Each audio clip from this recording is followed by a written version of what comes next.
шмат знайомих тварів. От, може бути хтось це новий ще є, так не можу. Це є хто раніше не був? 3-4 чоловіки, так? Ну, я не буду весь той матеріал повторяти того, що раніше писав. Будемо трошки йти далі.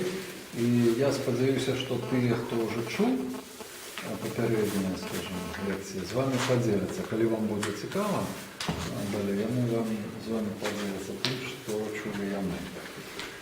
Ось. Не шмат пройшло з нашої опошної зустрічі часу. Я якраз по об'явці почув, що це 25 студня було по опошному інтернеті. І ось сьогодні вже лютий пройшов, суховик, і ми з вами знову зустрічаємося.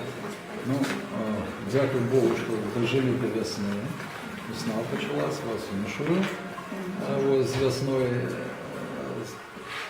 со святами такими, які, ну скажу так, я все, що